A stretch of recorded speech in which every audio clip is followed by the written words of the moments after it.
இயேசு கிறிஸ்துவின் இணையற்ற நாமத்தில் என் உள்ள கைகளில் உன்னை வரைந்திருக்கிறேன் என்கிற ஆண்டவர் கொடுத்த வாக்கு தத்தத்தோடு கூட சேர்ந்து கிறிஸ்துவில் விசுவாச ஊழியங்களின் சார்பில் உங்கள் அனைவருக்கும் என்னுடைய அன்பான வாழ்த்துதல்களை தெரிவித்துக் கொள்கிறேன்.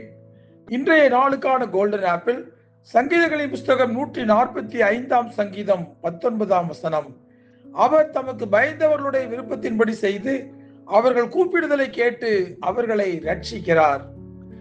இன்றைய செய்தியின் தலைப்பு, ஆண்டவருக்கு பயந்து நடந்தால் நம் விருப்பங்கள் நிறைவேறும். நம் எல்லோருக்குமே விரும்புகிற காரியங்கள் என்று பல விஷயங்கள் உண்டு, விரும்பாத காரியங்கள் என்றும் சில உண்டு. நாம் விரும்புகிற காரியங்கள் எல்லாம் நமக்கு நடக்க வேண்டும் என்பதுதான் நம்முடைய ஆசை. நாம் விரும்பாத காரியங்கள் நடக்காவிட்டாலும் அதை பற்றி நாம் கவலைப்பட மாட்டோம். அதுபோல நம்முடைய நடைமுறை வாழ்க்கையிலும் உலக பிரகாரமான விருப்பங்கள், ஆவிக்குரிய விருப்பங்கள் என்று 2 வகையான விருப்பங்கள் உள்ளன. உலக பிரகாரமான விருப்பம் என்பது இந்த உலகத்தை சார்ந்தது. நமக்கு ஒரு நல்ல கார் வேண்டும், நல்ல வீடு வேண்டும், நல்ல உடை வேண்டும், நல்ல உணவு வேண்டும், நல்ல நண்பர்கள் வேண்டும், நாம் நினைப்பதெல்லாம் நடக்க வேண்டும் என்பதெல்லாம் உலக பிரகாரமான விருப்பங்கள். நமக்கு ஆவிக்குரிய விருப்பங்களும் உண்டு.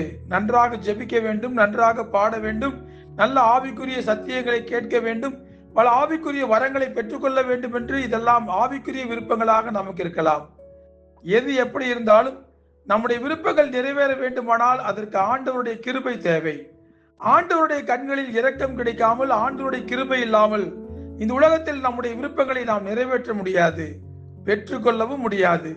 நம்முடைய விருப்பங்களை நிறைவேற்றி கொடுப்பதற்கு ஆண்டவர் வைத்துள்ள மிக முக்கியமான ஒரு நிபந்தனை, நாம் ஆண்டவருக்கு பயந்தவர்களாக இருக்க வேண்டும் என்பதுதான். அதாவது தெய்வ பயம் உள்ளவருடைய விருப்பத்தின்படி செய்து அவர்கள் கூப்பிடுதலை கேட்டு அவர்களை ரட்சிக்கிறார் என்று வேத வசனம் சொல்கிறது. ஆண்டவருக்கு பயப்படுவது என்பது ஏதோ பாம்புக்கு பள்ளிக்கு பயப்படுவது போல பயப்படுகிற பயம் அல்ல. ஆண்டவருக்கு பயப்படுவது என்பது ஆண்டவருடைய கட்டளைகளுக்கும் கற்பனைகளுக்கும் வார்த்தைகளுக்கும் வாக்குத்தத்தங்களுக்கும் கீழ்ப்படிந்து நடப்பது. இப்படி பரிசுத்த வேதாகமத்தில் யாரெல்லாம் ஆண்டவருடைய வார்த்தைகளுக்கும் கற்பனைகளுக்கும் கட்டளைகளுக்கும் கீழ்ப்படிந்து நடந்தார்களோ அவர்களை எல்லாம் ஆண்டவர் அளவில்லாமல் ஆசீர்வதித்து அவருடைய விருப்பங்களை எல்லாம் நிறைவேற்றினார். ஆண்டவருக்கு பயந்து நடக்காதவர்கள் தான் தங்கள் சுய இஷ்டத்தின்படி நடந்து தன்னுடைய விருப்பங்களை நிறைவேற்றி கொள்ளாமல் போனவர்கள். இப்படி விருப்பங்களை நிறைவேற்றி கொண்டவர்கள், நிறைவேற்றி கொள்ளாதவர்கள் என்று ஒரு பட்டியலையே பரிசுத்த வேதாகமத்தில் பார்க்கலாம். ஆண்டவர் தன்னுடைய சாயலாக உருவாக்கின ஆதாமை எடுத்துக்கொள்ளுங்கள். ஆதாமுக்கு விருப்பமானபடி ஏதேன் தோட்டத்தை ஆண்டவர் ஆதாமுக்கு வடிவமைத்து கொடுத்தார். மிகவும் சுதந்திரமாக ஆதாம் அந்த தோட்டத்திற்குள் உலாவினான். ஆனால் ஏவாள் சொல்படி கேட்டு நடந்ததால் ஆண்டவருடைய விருப்பத்தின்படி ஆதாம் நடந்து கொள்ளவில்லை. அதற்கு முக்கிய காரணம், பாவம் செய்த போது ஆதாமுக்கு தெய்வ பயம் இல்லாமல் போனது. ஆண்டவருக்கு பிரியமில்லாத காரியத்தை செய்கிறோமே என்கிற பயம் ஆதாமுக்கு இல்லாமல் போனது. ஏதேன் தோட்டத்திலேயே தனக்கு விருப்பமானபடி தன் வாழ்நாள் முழுக்க வாழ்ந்து விடலாம் என்று ஆதாம் நினைத்திருந்தால் கூட அந்த விருப்பம் அவன் தெய்வ பயம் இல்லாததினால் நிறைவேறாமல் போனது. ஏதேன் தோட்டத்தை விட்டே ஆதாமை ஆண்டவர் விரட்டி அடித்தார். ஆண்டவருக்கு பயப்படாதவருடைய நிலைமை இதுதான். அதே சமயம் ஆபிரகாமை எடுத்துக்கொள்ளுங்கள். ஆண்டவருடைய வார்த்தைகளுக்கு முழுமையாக கீழ்ப்படிந்து நடந்தார். அதற்கு முக்கிய காரணம் ஆபிரகாமுக்கு ஆண்டவரிடம் காணப்பட்ட தெய்வ பயம்தான். தான் நேசித்த மகனையே ஆண்டவர் கேட்டபோது கூட கொஞ்சம் கூட யோசிக்காமல் தன் மகனை பலியிட அவர் ஆயத்தமானார். அதற்கு முக்கிய காரணம் ஆபிரகாமுக்கு ஆண்டவரிடம் காணப்பட்ட தெய்வ பயம்தான்.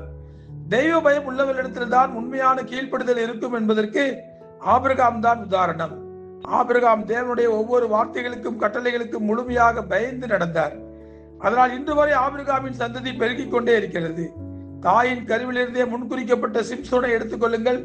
விசேஷித்த ஆவியையும் பலனையும் ஆண்டவர் சிம்சோனுக்கு கொடுத்திருந்தார். ஆனால் சிம்சோனிடம் தெய்வ பயம் காணப்படவில்லை. அதனால் விபச்சார ஸ்திரீகளை தேடி அவன் போனான். இப்படி சிம்சோனின் உலக பிரகாரமான விருப்பங்கள் ஆண்டவரிடம் இருந்து அவனை பிரித்து விட்டன. சிம்சோனின் கதை பரிதாபமாக முடிந்து போனது. ஆண்டவருக்கு பயப்படுகிற பயம் இல்லாவிட்டால் நாம் ஒன்றுமில்லாமல் போய்விடுவோம் என்பதற்கு சிம்சோன் ஒரு முக்கிய உதாரணம். ஆகவே எந்த சூழ்நிலையிலும் ஆண்டவருக்கு மட்டுமே நாம் பயந்து நடப்போம். ஆண்டவருக்கு பயப்படுகிற பயம் மட்டும் நமக்கு இருந்தால் பாவம் செய்யவும் நாம் பயப்படுவோம். பரிசுத்த ஆவியானவர் நம்மோடு கூட தங்கி இருப்பார். ஜெபிப்போமா?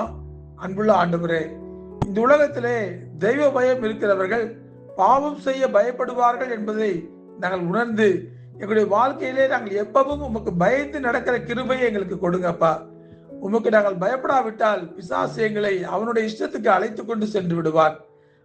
ஆதாம் ஏதேன் தோட்டத்தை இழந்தது போல நாங்களும் பல ஆசீர்வாதங்களை இழந்து போய் விடுவோம். ஆகவே ஒவ்வொரு விஷயத்திலும் நாங்கள் உமக்கு பயந்து நடக்கிற கிருபையை நீர் எங்களுக்கு கொடுங்க. உமக்கு பயப்படுகிற பயம் எங்களுக்குள் இருந்தால்தான் பிசாசை மேற்கொள்ள எங்களால் முடியும். உமக்கு கீழ்ப்படிந்து நடக்க எங்களால் முடியும். அந்த கிருபையை எங்களுக்கு கொடுங்க. இயேசு கிறிஸ்து என்கிற வல்லமையுள்ள நாமத்திலே ஜெபிக்கிறோம் நல்ல பிதாவே. ஆமேன், ஆமேன்.